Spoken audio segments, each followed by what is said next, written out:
Bonjour à tous, soyez les bienvenus dans Les Explorateurs, la nouvelle émission scientifique de Watch TV. Les Explorateurs, pourquoi ? Eh bien tout simplement pour vous faire partager, pour vous donner envie de suivre les travaux menés par des chercheurs, des scientifiques, des explorateurs d'une manière générale, et afin de mieux comprendre un petit peu d'abord le monde qui nous entoure et puis peut-être de définir d'une certaine façon le monde de demain. Je ne serai pas seul, heureusement, dans cette belle aventure. À mes côtés, la ravissante Dorothée. Bonjour Dorothée. Bonjour Ivar.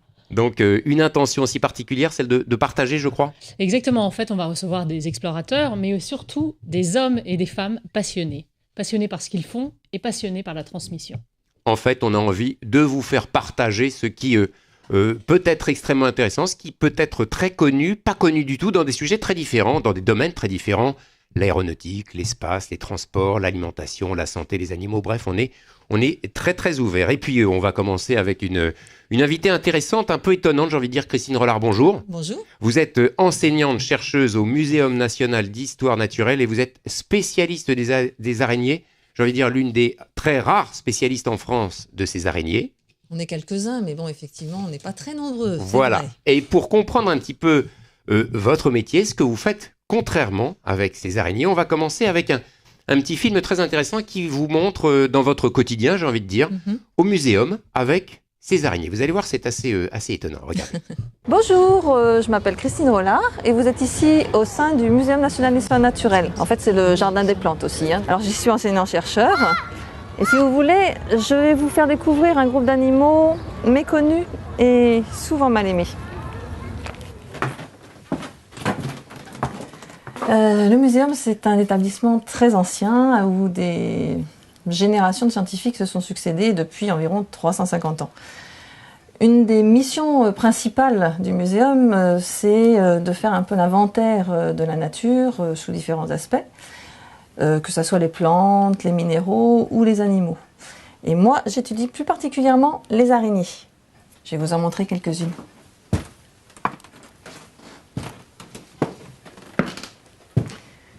Celles que je vais vous présenter ici vivent dans des terrariums. Celle-ci est ici depuis 10 ans. Alors, je participe à un certain nombre de missions scientifiques où là je vais récolter beaucoup d'araignées, souvent de petite taille, soit à l'étranger, soit en France. Il y a encore beaucoup de choses à découvrir en France. Alors, une des missions du chercheur, c'est bien évidemment de faire de la recherche, mais il y a également une partie transmission des connaissances. Alors, c'est ce que je fais à travers des conférences, des interventions dans les classes, où là, je vais raconter en fait ce que j'ai pu faire lors de missions scientifiques et la biologie des araignées, leur comportement, etc. Contrairement à ce qu'on pourrait penser, en fait, il y a encore énormément d'espèces à découvrir, et c'est un peu le but justement des missions auxquelles je participe.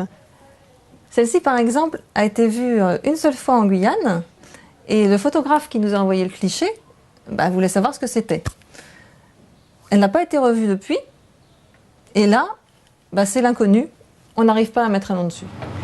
Pour autant, on connaît quand même 42 000 espèces d'araignées au monde. Et ici, dans cette zoothèque, il y a environ la moitié des spécimens connus. Ils sont conservés dans l'alcool. Alors, chacun des spécimens a un peu son histoire. Ces araignées, par exemple, on a tenté de les utiliser à Madagascar pour la soie, comme le ver à soie. Il y a tout de même 1600 espèces en France. Donc là, il faut pouvoir les connaître, les observer sur le terrain. Alors là, on se trouve en plein cœur du jardin des plantes. Au sein du jardin écologique, c'est un milieu où ont été reconstitués différents types de forêts, de sous-bois, des petites mares comme ici.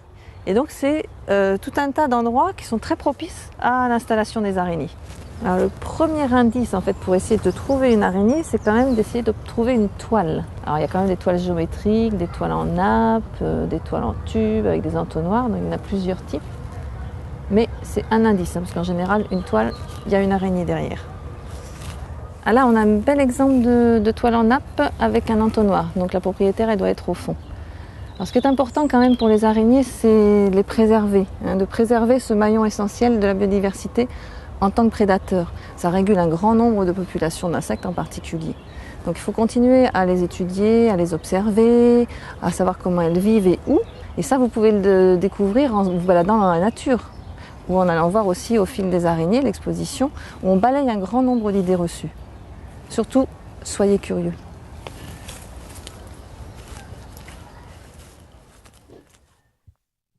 Alors Christine, on vous surnomme Madame l'araignée. D'où vous vient cette passion? Pourquoi est-ce que c'est si important de s'intéresser aux araignées? En fait, c'est la curiosité de la nature aussi qui m'a guidée depuis toute petite. Pas forcément des araignées, je les ai découvertes un peu plus tard. Mais c'est vrai que c'est devenu une passion. Et cette transmission sur un animal en plus qui est souvent méconnu, avec beaucoup d'idées fausses, faut le dire, et qui est très négatif, ça m'a vraiment poussé à faire de la diffusion encore plus sur ces animaux-là, quoi. Alors, vous avez écrit quelques livres qu'on va voir à côté de Dorothée. Vous voulez changer le regard des gens sur ces araignées parce que c'est vrai qu'on a toujours peur, bien sûr, souvent. Oui, souvent, encore.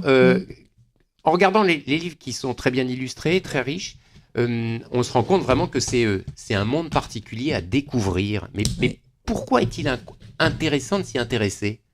Il est intéressant de s'y intéresser parce que c'est juste un autre animal que nous qui occupe un certain espace dans la nature. Et donc que cet animal-là, il faut aussi pouvoir se replacer dans cet équilibre général autour de nous. On est juste un animal parmi d'autres, j'ai souvent l'habitude de dire ça.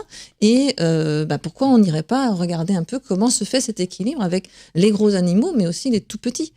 Et donc cette approche du monde des araignées avec les fils soyeux qui sont souvent positifs, mais avec aussi un regard différent. Donc c'est ce que j'essaye de faire, d'avoir ce regard différent, de garder cette curiosité avec le monde qui nous entoure et dont on fait partie juste. On est juste là avec les autres qui souvent sont là depuis beaucoup plus souvent que nous, longtemps que nous, et donc du coup il faut connaître, c'est tout. Il faut s'y intéresser et ne pas en avoir peur. Exactement, ne pas en avoir peur et connaître le danger réel, effectivement. On va voir, vous avez aussi commis participer à la réalisation de cette vidéo, de ce film. C'est vraiment un film passionnant, Super Spider, voilà, un documentaire. On va en voir deux extraits. Un premier extrait qui est vraiment le teaser de ce documentaire-là. Je l'ai trouvé magnifique, on va regarder. Elle a des pattes velues. Elle vit dans l'ombre. Elle possède des crocs. Elle est même venimeuse. Voici l'animal dont on nous a appris à avoir peur. L'araignée. Et pourtant, l'araignée a du génie. Elle a des pouvoirs multiples qui passionnent les scientifiques. Elle chasse à vue. Quand elle voit une proie, elle la traque, comme un chat traque une souris. Dans le corps de cette araignée, il y a assez pour construire 3 toiles complètes. L'araignée crache sur sa proie et la soie se contracte. Elle ne peut plus bouger. Les femelles sont très agressives. Elles attaquent souvent les mâles. Parce que si ce n'est pas un bon partenaire, ça fera toujours un bon repas.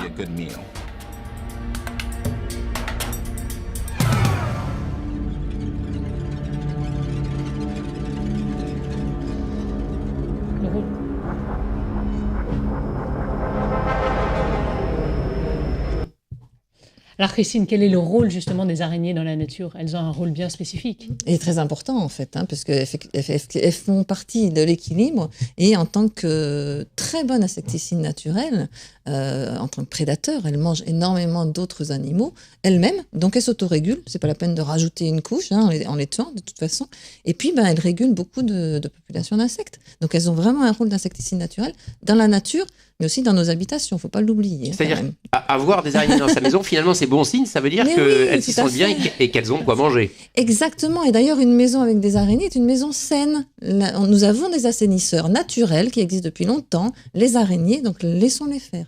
Laissons-les faire chez soi, et puis également dans le milieu naturel, et on va voir des araignées, moi je ne savais pas que ça existait, qui vivent en partie dans l'eau, sous l'eau, comme...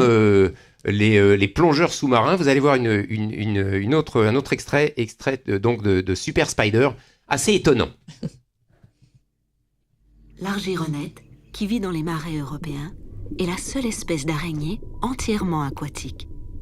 L'évolution n'a pas été jusqu'à lui fournir des branchies. Elle va donc chercher à la surface des petites bulles d'air qu'elle emprisonne grâce à des soies très serrées lui couvrant l'abdomen. Elle se confectionne un véritable scaphandre autonome. Plus étonnant encore, elle tisse une toile sous-marine qu'elle remplit d'air. Elle ne lui sert pas à chasser, mais va constituer une véritable cloche à oxygène.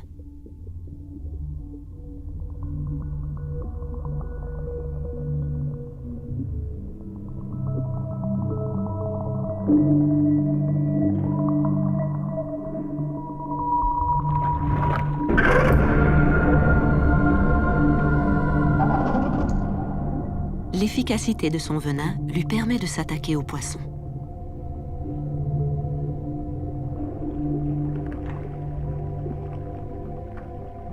Une fois sa proie capturée, elle la rapporte dans sa bulle où le venin pourra agir sans se dissoudre dans l'eau. Alors, comme on peut voir, justement, les araignées ont des caractéristiques très spécifiques. Et d'ailleurs, le monde de l'industrie, il y a des travaux de recherche autour de la soie, autour aussi du venin. Pouvez-vous nous en dire un petit peu plus ? Oui, effectivement, la caractéristique principale des araignées, c'est de produire des fils de soie. Hein. C'est pas faire des toiles, mais de faire des fils de soie de différentes qualités et avec effectivement des usages différents. Et on s'est rendu compte de ça depuis très longtemps. Et du coup, effectivement, il y a un certain nombre d'équipes de recherche qui travaillent sur ces propriétés de résistance et d'élasticité de la soie pour peut-être refaire un produit synthétique qui ait les mêmes qualités. Et le venin, effectivement, aussi peut servir à peut-être soigner certaines maladies. Donc, il y a aussi des équipes médicales qui travaillent sur les toxines des venins d'araignées. Un territoire de jeu assez intéressant. Je crois que vous accueillez aussi chez vous des phobiques d'araignées. C'est-à-dire qu'au muséum, vous leur dites « Venez voir chez moi, venez voir chez nous, vous allez en avoir plein les yeux et ça va vous faire du bien. » En fait, on a souvent peur de ce qu'on ne connaît pas. Donc, en fait, mon rôle de docteur en sciences biologiques, je ne suis pas docteur en psy, mais c'est d'apprendre à les connaître mieux. Donc, je leur donne des éléments de biologie, je les confronte en fait avec leur objet phobique. Alors, ils ne rentrent pas forcément directement dans ma pièce quand même, mais bon, il y a tout un travail, un petit peu une démarche derrière. Et puis, ils apprennent à la connaître, à la regarder, et éventuellement, pour certains, jusqu'à les avoir un petit peu se balader sur leurs mains. On n'est qu'un support, on n'est rien d'autre. Donc, du coup, avoir une approche complètement différente. Et ça permet de mieux appréhender cet univers-là d'une certaine façon. Exactement, et d'être dans un monde soyeux, sensoriel, sensitif. Voilà, c'est plus positif en général quand même ça. Christine Rollard, merci d'être venue sur le plateau des Explorateurs aujourd'hui. Et puis, bien sûr, on peut retrouver un très beau livre que j'ai beaucoup aimé parcourir, Arachna, les voyages d'une femme araignée. On rappelle le nom de l'éditeur. Dorothée, c'est le nom de l'éditeur. C'est Belin. C'est Belin. Et puis un beau film, un vrai beau documentaire animalier, scientifico, tout ce qu'on veut, mais c'est vraiment délicieux à regarder. Ça s'appelle Super Spider. Personnellement, j'ai beaucoup aimé. Quant à nous, on se retrouve la semaine prochaine. Je rappelle, le jour et l'heure de la première diffusion des Explorateurs, c'est le vendredi, chaque vendredi à 20h. On se retrouve la semaine prochaine. Au revoir Dorothée. Au revoir. Au revoir.